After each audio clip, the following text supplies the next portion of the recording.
Dalawan City Fire Station po tayo ngayon. Kapili natin ang kabutihin at napakabait po na hepe ng Bureau of Fires. Katawan ni Ma'am Rowena S. Ramos. Magandang araw, Ma'am, sa inyo. Magandang araw din po, Sir Mar, at sa ating pong tagapakinig. Opo. Ma'am, hindi lingid sa inyong kaalaman at sa madla. So, matagal na po pumasok itong season of holiday season. So, napakaraming tao, ma'am, lagi ang abala sa pagpapailaw. Sunod-sunod po ang sunog, ma'am, sa Metro Manila at sa iba pang bahagi ng Mindanao at madalas ay mga city at mga congested area. At most likely po ang nitong nakaraan, ma'am, ay sa 28th floor at mga plastic yung nasunog. So, ma'am, sa ngayon, ano po ba ang maipapayo ninyo, particular, lalo na sa pagbili ng mga Christmas light? Ano po? Kasi yan po yung ginagamit nyo. Christmas light, star, paron. Yes po. Tulad pa rin po naman ng sinasabi po ng Bureau of Fire Protection, sa paggamit po natin ng mga, or pagbili po ng mga appliances, at yung pagbili po ng mga, lalo na po ngayon, Christmas season, yung mga lighting po natin, ay kailangan po syempre natin siguraduhin na mayroon pong tatak ng DTI certification yung ating pong mga bibilihin na mga appliances and produkto, no? Para mang sa ganun po, makasigurado po tayo na ligtas po at pumasa sa standard na sinet po ng DTI. I think po, Sir Mar, yung doon sinabi mo po na kung bakit lagi mga nasusunugan ay madalas. Hindi lang po din kasi ito sa usapin ng standards, no? Siguro lalo na po sa mga informal settlers, I think problema po kasi natin, dumadami yung appliances natin sa bahay, and at the same time, yung capacity po ng electricity, no, na meron po ang isang bahay po, ay hindi na po sapat doon sa kinakailangan po nilang ng electricity sa bahay nila. Yun po ang inaano po ng Bureau of Fire Protection na dapat po parang overload mo. Yes, kaya doon po tayo nagkakaroon ng overloading.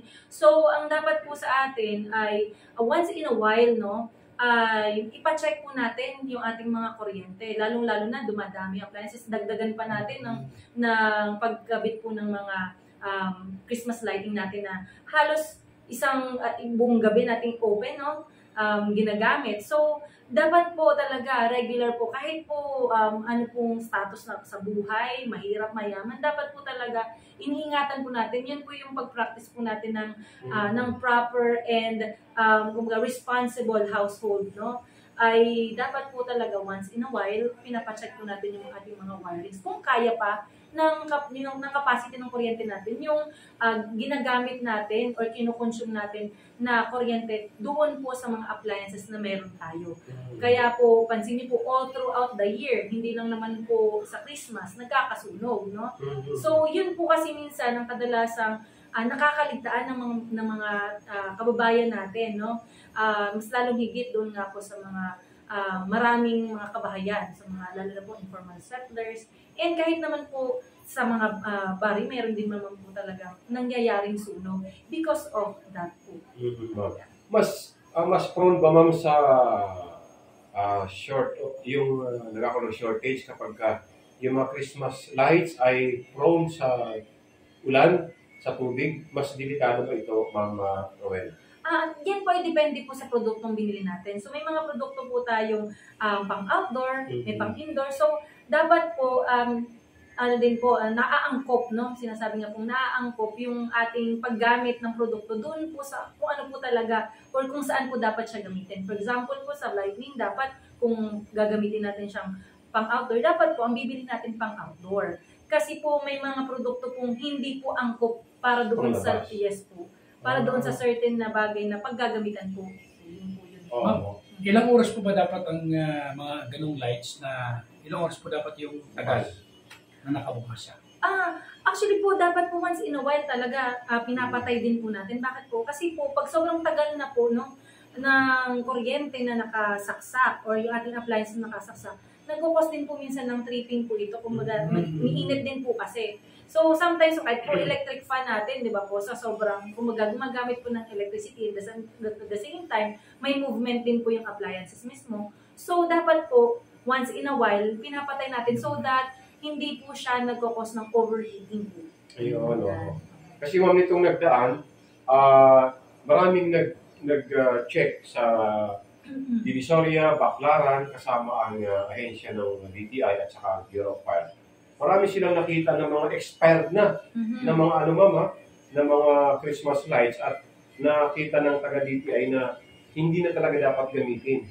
So, paano nila malalaman, ma'am, na yung gano'n ay mga substandard? Ano kayo palatandaan na hanapin natin doon sa mga binebentang mga Christmas lights o mga pailaw sa labas? Ayun po, tulad nga po ng sinabi ko po kanina, dapat po talaga tingnan nila yung markings ng DTI, ano po yun po yung ICC markings, o po safe na po yun, at saka PS or Philippine Standard markings po. Nang sa ganun po, talaga makasigurado sila na yung produktong iyon ay dumaan sa test and sa quality testing po na ginagawa po ng ating DTI. Kasi bago po yan ilalabas sa market, ay tinetest po yan ng ating mga nasa tamang otoridad para po mag-test ng isang produkto. Oo. At sa ngayon, ma'am, siyempre, congested lagi ang makasada. Mahirap agad respond ang mga, dahil maraming mga activities sa outdoor ngayon. So, anong may papayo nyo, lalo na sa mga malakihang mga gatherings? Opo. At sa mga malakihang mga Christmas party, minsan po ay diyan nagkakaroon nga ng problema. Nasa inyo po, ma'am, yung pagkakataon. Sa mga gatherings naman po, syempre, bago po natin i-held yung ating mga parties, no, siguraduhin po natin yung pag-i-heldan po natin ng party ay tamang number lang po ng tao yung ating i-accommodate. Hindi po tayo, kumbaga, yung occupant load po natin ay dapat po sapat lang doon sa laki. Kasi po minsan, nagkaroon po ng problema, lalo na pagka nagkaroon ng pagkataranta, talagang nahihirapan po tayo, no? Magkakaroon po minsan ng stampede, tulad nga po ng mga noon, mga nangyayari, no? So, dapat mismo yung area po natin, siguraduhin po natin ligtas sa mga ganon. And at the same time, may tamang pong number ng mga exits natin. And, syempre po, isa po sa mga tip ko po, yung mga nagdumadalo po ng party, minsan po ito po yung mga nakakaligtaan, hindi po nila chinecheck kung saan po ako lalabas kapag kami mang nangyayari. Ano po?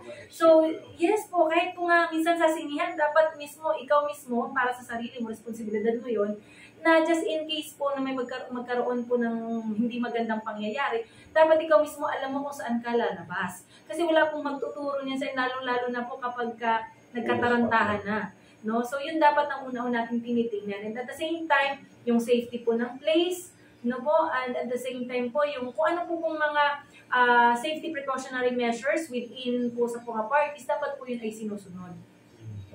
Ma'am, tuloy-tuloy pa rin po ba ang inyo pong programa dito patungkol po din sa mga awareness? Yes po. Sa ngayon po, actually all throughout the year na po kami nag-o-plan ligtas sa pamayanan, wherein ngayong December po, yung aming OLP po ay kasama po sa programang iyon ay yung araw-araw po namin na paglalabas po ng fire truck visibility namin kung saan kami po ay nag-aanunsyo ng mga fire safety tips po sa ating mga kababayan.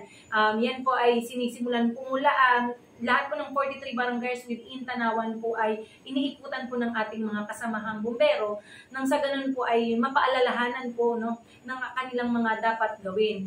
And at the same time po, patuloy din po kaming naglalabas ng mga paalala sa ating pong mga social media account. Nang sa ganun po, yung mga tao po ay pwede po silang ma-remind, no, kung madadaanan po nila yung ating Facebook page at saka website po ng Bureau of Fire Protection Tanawan City, ay makikita rin po nila. And I think lahat po ng ngayon po kasi sa Bureau of Fire Protection ay kami po talaga ay inaatasang gumawa po ng mga Facebook page. Nang sa ganun, tuloy-tuloy po na makita at mapaalalahanan ng ating mga kababayan regarding po sa kahalagahan ng kaalaman sa pagsugpo at ganoon din po ang pag-iwas, no, sa mapinsalang apoy. And at the same time po, kasama po yan sa OLP namin yung ngayon po kasama sa paglilibot namin, yung pagbibigay po ng mga flyers. Kung hindi po nila makita sa social media, ay mababasa po nila. At yung mga kasamahan po natin sa Bureau of Fire Protection, binibigyan po ngayon ng mga bahay-bahay ng kanila pong babasahin. Nang sa ganun po ay talagang ma-remind po sa kanila. So lahat po ng mga paraan na pwede po nating lumapit o pwede po natin ilapit ang kaalaman sa ating mga kababayan ay ginagawa po ng Bureau of Fire Protection. Lalong-lalo na po ngayong holiday season. Pagdating po sa kagamitan, ma'am, kumusta po ang inyong pong supplies?